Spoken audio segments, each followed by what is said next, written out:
We've had an incredible couple of years exploring Ontario, and now we want to share that with you. In this video, we're going to list out some of the most amazing places to visit throughout Ontario in 2022. Let's go.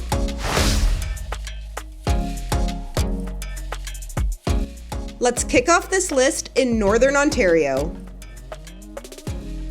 Ouimet Canyon is a large gorge near Thunder Bay, Ontario.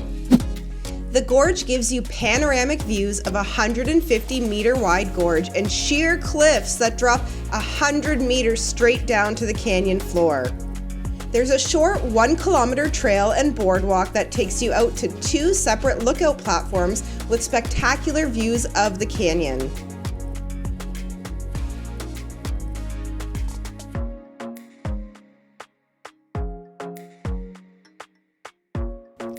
One cool feature of the gorge is that Arctic plants that are usually found 1,000 kilometers north of Ouimet Canyon actually survive in the unique environment at the bottom of the canyon. We visited on a day that was a little bit rainy and foggy, so we didn't get the best views of the canyon, but we still had a great time doing the 1-kilometer boardwalk trail.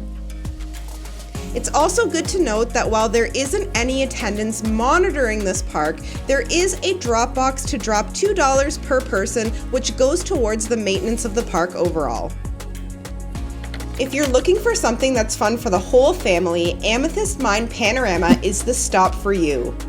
It is located about 60 kilometers east of Thunder Bay and is open 7 days a week from June to October. Amethyst Mine Panorama is an active working amethyst mine and welcomes visitors to come and mine for their own amethysts. First impressions, we came into the building. Everyone here is super lovely, super nice. Part of the admission fee, so it's $10 per person, and that includes about a 20-minute tour where they teach you about the geology and the history of the mine, which I think is pretty cool. And then you get to go and mine your own amethysts. She said usually a handful is about £1 and they charge $4 per pound for anything that you want to take home with you. You don't need to wear any special clothes or bring any tools with you, but we do recommend at least having closed-toed shoes. Everything else you need is provided.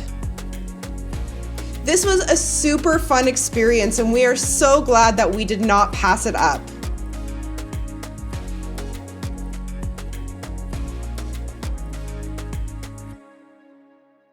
Kakabeka Falls is the second highest waterfall in all of Ontario and is open year-round for viewing. It's found in Kakabeka Falls Provincial Park, and it is lined with boardwalks and trails that wrap all the way around the falls to give you so many different views. All right, welcome to Kakabeka Falls. This is the Niagara Falls of the north. I don't know if you can hear me, and I'm not going to explain much more. Giant waterfall, super awesome. Check it out. If you're looking for something great outdoors that's really peaceful and beautiful to look at, Kakabeka Falls is the stop for you.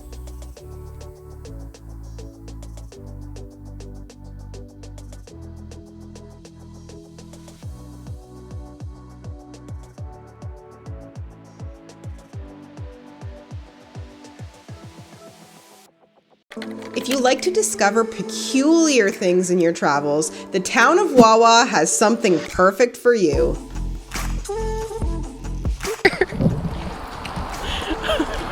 We're in the town of Wawa, where amongst other things, you will find a giant goose statue, which is prominently displayed right at the fork as soon as you turn into the city. Do you spy with your eye the giant goose?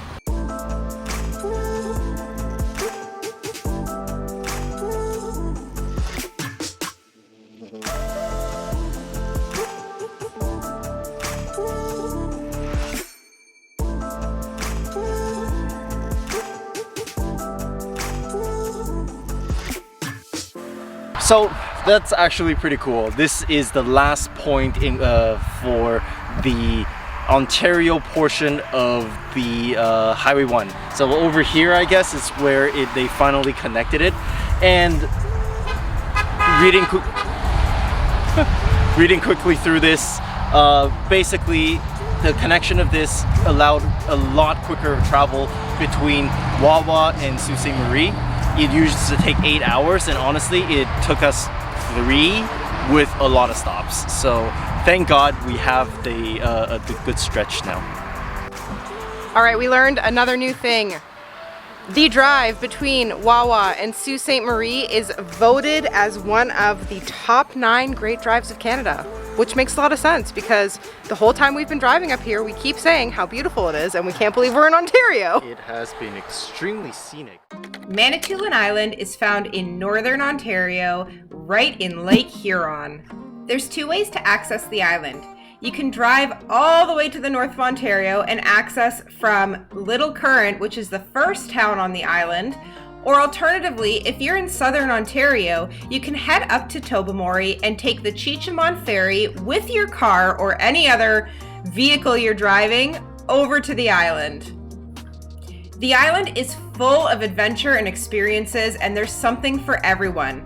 It's really rich in history and culture and has a lot of beautiful scenic areas. Things like waterfalls, amazing hikes, and scenic views. It's also a prime area for stargazing as there's little light pollution, so make sure to check that out if you ever head over there. If you're looking to get really adventurous, we actually did our first bike packing trip on Manitoulin Island and found that it was perfect for first timers. There's very little car traffic, allowing you to bike easily and safely on the roads as you go from town to town. There's also so many quaint shops and restaurants where you can get some fresh fish and chips and other food. We personally really enjoyed visiting Manitoulin Island and cannot wait to go back. If Northern Ontario is a far trek for you, then maybe Central Ontario is where you'll want to be. In Central Ontario, we've got 2 parks you don't want to miss, and the first one is Algonquin Provincial Park. Algonquin is by far one of the most popular provincial parks, and for good reason. With 8 campgrounds, 14 interpretive trails, a logging museum, and an art center, along with many, many lakes that you can go take a dip in, this is the park for everyone. Driving up Highway 60, you'll be immersed in Algonquin Provincial Park. You'll have a range of trees and lakes and stunning views. The area also offers superb fishing opportunities, amazing wildlife viewing and photography opportunities. If you're into birding, well, there's lots of that, and there's year-round options. If you're really looking for a nature getaway, this is the perfect spot for you. Our next park falls technically on the cusp of Northern and Central Ontario, but we're just gonna say it's in Central Ontario, and that's Killarney Provincial Park. This is by far one of our personal favorite parks, and that's because the wilderness and landscape is just stunning. This park has 645 square kilometers of wilderness landscape that showcase the pink granite of the Georgian Bay coast, as well as the white quartzite of the La Cloche Mountains. The region actually served as inspiration to the Group of Seven, which are some of the most famous artists in this country's history. And they were so captivated by Killarney Provincial Park that they actually petitioned the government of Ontario to make it a provincial park before it was one. The park is home to extensive backcountry canoeing and sea kayaking experiences, as well as home to outstanding hiking trails, including La Cloche Silhouette Trail and our favorite, the Crack. This is another park that really just does not disappoint. So if you've never been to Killarney Provincial Park, we highly recommend adding this one to your list.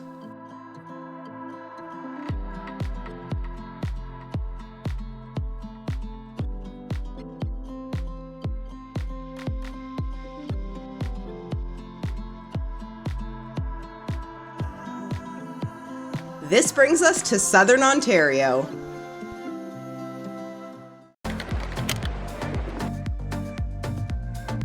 Point Pelee National Park is Canada's second smallest but most ecologically diverse national park. It is home to more than 390 bird species and 70 species of trees. And about 70% of it is actually composed of marsh, which is lined with cattails as far as the eye can see. This is one of the largest remaining marshes in Southern Ontario. depending on the time of year you visit, you might actually see things like frogs, turtles, muskrats, snakes, and various other insects when walking the marsh boardwalk.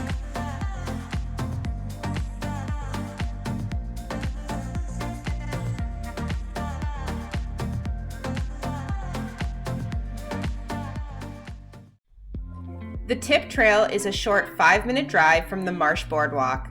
This is probably the most popular trail in the park as it takes you to the southernmost tip of Canada.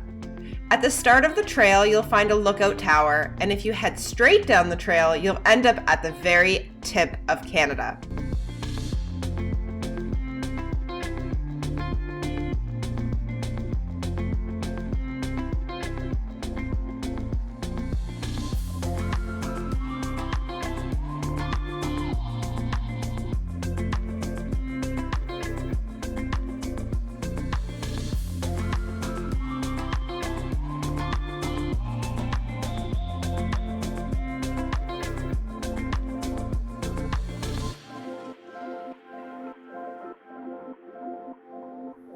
If you're not afraid of heights, heading up the tower is a must.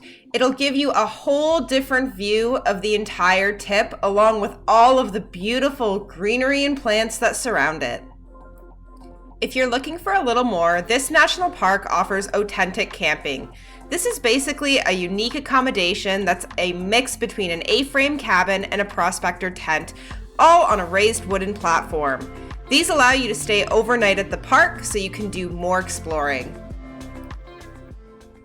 Known as Ontario's most beautiful village, Elora is a quaint little town that's home to Elora Gorge and tubing down the Grand River. It has a historic downtown that is bustling with artists and musicians and is perfect for souvenir shopping or dining at one of their exquisite restaurants.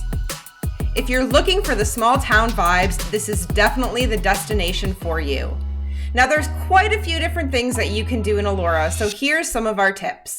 Alright everyone, so Elora is a really small town. We are pretty much on the main strip right now. One of the great ways of spending an afternoon in the middle of winter in Ontario, Canada. So first stop, your perfect first stop would be the Elora Mill. It's part of the Mill kind of restaurant group.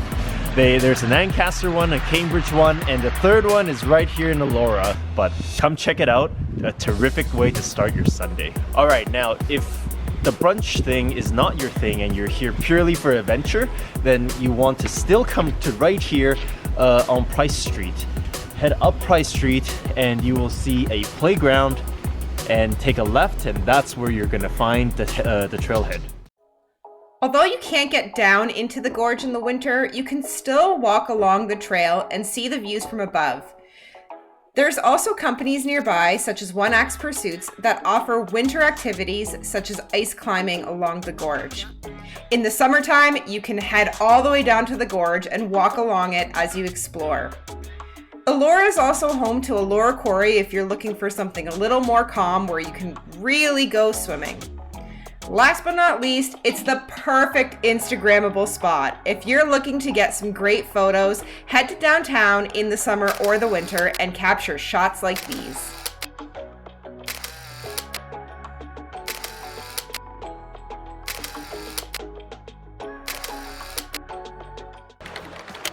Flowerpot Island is found in Georgian Bay and is part of the Fathom 5 National Marine Park. You can get to the island by boat or by kayak if you're experienced. We always take the Blue Heron Cruise line. You simply buy your ticket, check the number on the ticket, and go line up at the appropriate dock. The Tobermory area has two harbors, Big Tub Harbor and Little Tub Harbor. When you get on the Blue Heron Cruises boat, they take you into Big Tub Harbor first to see a couple of shipwrecks and learn about their history. From there, it's smooth sailing on your way to Flowerpot Island.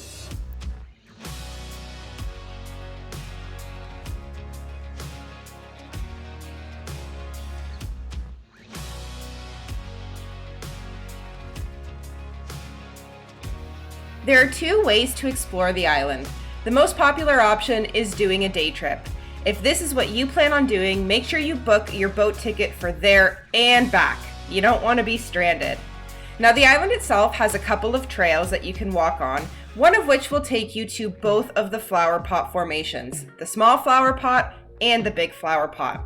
It'll also take you all the way up to the lighthouse where you can learn a little bit of history of the island itself. If you're doing a day trip, the amount of time you want to be on the island is really going to depend on you as a person and what you're looking to get out of your day. If you just want to see the flower pots and the caves, 1.5 hours is more than enough time. If you want to see the flower pots, cave, and light station, 3 hours is probably a good amount of time. And if you want to see the flower pots, cave, light station, have a picnic, and hike the entire loop trail, we'd recommend between 4 and 5 hours so that you can really enjoy your views. For any day trip, make sure to bring sturdy footwear, sunscreen and a hat, carry in water because there's no tap water available, and make sure you bring some snacks with you.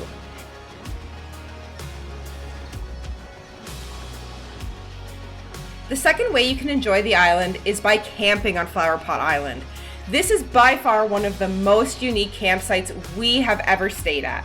There's only 6 campsites on the island, and once all the tour boats are done for the day, it's literally just you and the other campers.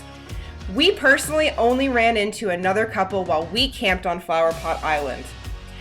The best part about camping here is there's absolutely no light pollution at night, meaning you can see the stars and they are absolutely beautiful. If backcountry camping is your thing, we highly recommend camping on Flowerpot Island. Rock Point Provincial Park is located on the north shore of Lake Erie, and it's really close to the mouth of the Grand River. Probably the coolest part about Rock Point Provincial Park is that it's home to exposed fossils of a coral reef dating back to over 350 million years, and these are embedded in a limestone shelf along the beach. There are 4 areas for car camping in Rock Point: Kinsey, Nice, Minor, and Lookout. Kinsey and Nice camping areas offer electrical campsites and can accommodate equipment ranging from large trailers to tents. Minor and Lookout do not offer electrical service, but the campsites accommodate tents to small trailers. We stayed in the Minor section, and our campsite was pretty grassy and had some tree coverage. It was really nicely kept and quite large. There's 1 kilometer of natural sand and pebble beach that runs from the campground to the day use area. The beach does have a gradual drop off that's not marked by a buoy line, so if you do plan on going swimming, please be careful. Our campsite was near the very end of the beach and had stairs that you needed to use to get down to the beach area.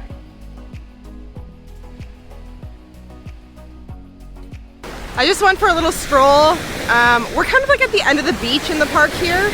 Like on the farthest side, and there's a rock shelf. One thing that Rock Point Provincial Park is known for here is its fossils. There's kind of like a rock shelf at the end of the beach, and walking along it you can actually just like with the blind eye spot some fossilization, which is really, really cool. So that's what I'm about to show you now. So you can see that way is just regular beach. I mean, you can kind of see because of the fog, but over here is like an entire rock shelf, and I'm literally just at the beginning of it, and look at this. These are all fossils.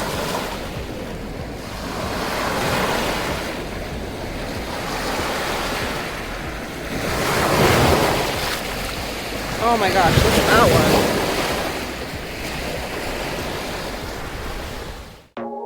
While this is in no way an entire list of everything Ontario has to offer, it is a list of some of the awesome places we've personally explored over the last couple of years. We really hope you enjoyed this video, and we hope you have the opportunity to get out and explore in 2022.